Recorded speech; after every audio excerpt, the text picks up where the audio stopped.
You, our mission and as a church is people helping people grow generations of Christ-led influencers. We are in this together for the kingdom so that more people can know, love, and follow Jesus. And our vision as a church is to unleash the church out into our community, out into our world with the love of Jesus to make an eternal difference in the lives of at-risk people.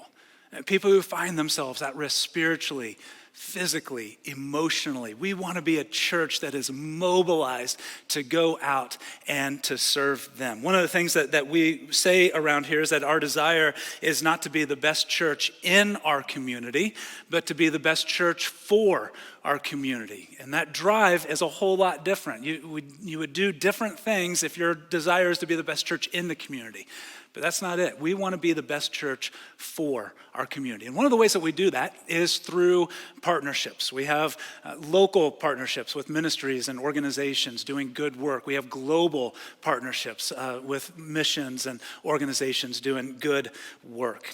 And man, I cannot think of an organization in our community that is doing more to come alongside of families experiencing homelessness than New Hope for families. And today I just want to share a little bit about what is going on with New Hope. And to do that, I've invited their director, Emily Pike, to come and join us. So would you please help me welcome Emily Pike up to the stage.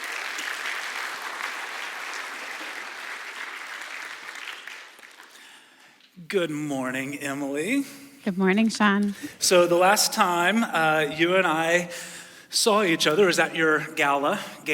How do you pronounce it? Hard day, soft day? I say gala, Okay. but that's because I'm not fancy like you, Sean. Oh, is that what it is? It's fancy? I think fancy people say gala, right? I thought fancy people said gala. Oh, well, maybe I'm the fancy maybe you're one. more fancy than you think. Yeah. All right. So anyway, there were hundreds of people that were there. In fact, a lot of people I saw, attend Sherwood Oaks as well and are pouring into your ministry or to your organization. And there was a lot of money that was raised that night. But what was around the grand total? About $125,000. It was a really spectacular night. That's fantastic. And your goal was 60,000, is that right? Our goal for the night was 100. Was 100? So, yeah. Okay, all right. Well, then either way, you blew well. Absolutely. Well We past were it. really, really pleased. That's great. So what would inspire people to give so generously to New Hope for Families? Tell us what you all do. Yeah, honestly, I think it's the mission, Sean. I think, New Hope is all about families. We're all about families impacted by homelessness and the way that we as a community can help them move through homelessness and into lasting stability. What are some of the ways that you come alongside of families to do that? Yeah, so we have two kind of essential core programs. The first is a family shelter. So we're the only shelter in our community that allows families to stay together and work through the crisis of homelessness together to get through to the other side. Because, it's a traumatic situation when a family finds themselves in homelessness. It is traumatic in so many different ways, but to have to be separated, Absolutely. which oftentimes they Yeah, are. more than half the time in this country when families become homeless, they're separated either with women and children in one place and dad in another place, or very often with children being removed to foster care unnecessarily. Which then just creates whole new levels of Absolutely. trauma and complication. Yeah, those families are homeless for longer, and we know that when families are homeless for longer, those impacts on the kids are so much deeper. Yeah. We think about homelessness a lot in our community, and it's in the paper, but we don't tend to think about the families. And the truth is, on any given night, about 40% of people impacted by homelessness in this community in Monroe County are families with children. Man, 40%. Yeah. Mm-hmm. When we think about that, and even when we see, homelessness as we drive around or walk around town, oftentimes we see single men, single women, maybe sometimes couples, but we don't see families. That's right. You're saying 40% Absolutely, of homelessness yeah. in Bloomington are families.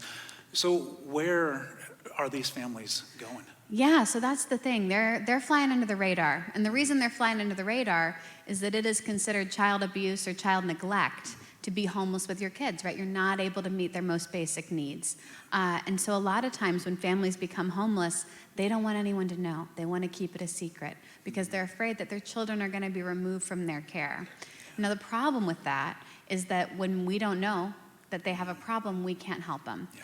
But when there's a place like New Hope where they can come and be safe and not fear that their children are going to be removed unnecessarily, then all these other wonderful services and generous people in our community can come alongside them, just as you said, and help them figure out the next thing. That's great. So you provide housing, shelter. Absolutely. Then there's another pretty important service that you guys provide. And then we provide early childhood care and education to children impacted by homelessness. And that we think is super important. We know that not having access to childcare is a leading cause of family homelessness, and it's one of the things that makes moving through homelessness take so long, is not having access to high quality, affordable, reliable childcare, which is what families really need, both for parents to get back to work and for kids to be able to start school ready to succeed on their first day. Yeah, that's great. So can you share with us a brief story just of maybe a life or a family that's been impacted by New Hope for Families? Absolutely. So I want to tell a story today about a dad called Roger. And Roger was a single dad, and he, believe it or not, was living with his dad and his 4-year-old son. And then his dad, and they were making it. You know, dad had his Social Security income, and Roger was working, and his little boy was able to stay with grandpa while he went to work. But then his dad had a stroke, and he had to move into assisted living. And Roger couldn't afford to pay the rent on his dad's house without his dad's income, and they needed his dad's income to pay for the assisted living facility. And so all of a sudden, Roger didn't have a place to live, and he didn't have any childcare. And his little guy was on the spectrum, and so he needed some extra support. And so he was really stuck. And I'll tell you, in most of the country, he wouldn't have had a choice but to find somewhere else for that little guy to stay while he worked through homelessness by himself. We know that for kids with disabilities, that's so much more impactful. And so being able to welcome Roger into the shelter, Roger was on it. He got a job really quick. Well, he already had a job. He got more hours really quickly.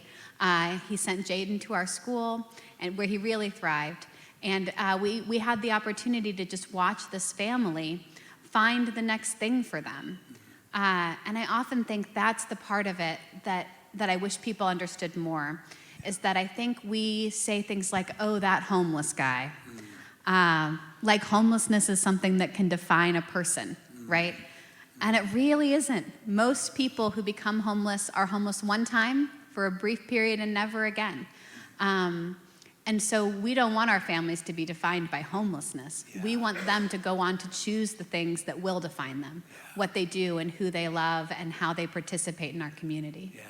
Emily, that's great. And you guys are doing such a good job with that. I mean, I'm looking forward to hearing the story that you're going to share in the third service, because that was different than the first service. And so I get to hear all three of them. If you want to, just find this part in the service online and you can hear the other stories.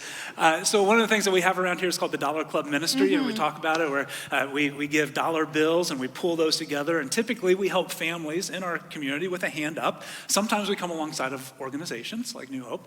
And we have people that give faithfully that $1 bill. And then we also have some folks that give checks with a lot of $1 bills all lumped in together. The good kind of cheers. Yes, to go to the Dollar Club Ministry, which then allows us to be we get to be generous with organizations like New Hope. And I know our Dollar Club funds came alongside of you all here recently. Tell us some of what you're going to be able to do with that. Absolutely. I can't tell you how completely humbled we were by this gift. We have been in the process for a couple of years now of building a new shelter and a new school. The facilities that we've been in for the past 10 years are going to be repurposed very soon. And so we're just finishing up building a brand new school for 48 young children. That's a 200% increase over our current capacity. Wow. And in the background there, yep, there you go, that's the family shelter. We'll open the doors on that in just about 2 weeks. And that will serve 12 families at a time, which is something we feel so pleased to be able to do. And we wouldn't be able to do without community partners like all y'all. Yeah, I just want to praise God for the work that's been done on that, because it's amazing. All of that, I mean, within the span, fundraising, everything within the span of COVID. And now the services that you're providing, multiplying for those families. So I know there's an open house that's coming up Saturday. We don't know if it's next Saturday or this Saturday, how you define that.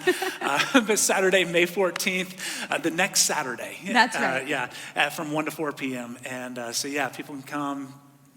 tour the facilities, check it all out. How else can they find out more about New Hope? Yeah, so please come to the open house. It's a rare opportunity. We don't usually welcome folks into the space where families are living, but they won't be moved in yet. So this is a chance for you to see what you helped to build, the shelter and the school both. And we'll hope you'll come down and see it. If you'd like to learn more about New Hope or about the open house, you can go to New Hope, 4, families.org. So New Hope 4, families.org. And you can learn a lot about who we are and what we do. Wonderful. Emily, thank you so much for Thank you, joining Sean. us today. Really, really appreciate you. Yeah, that's awesome.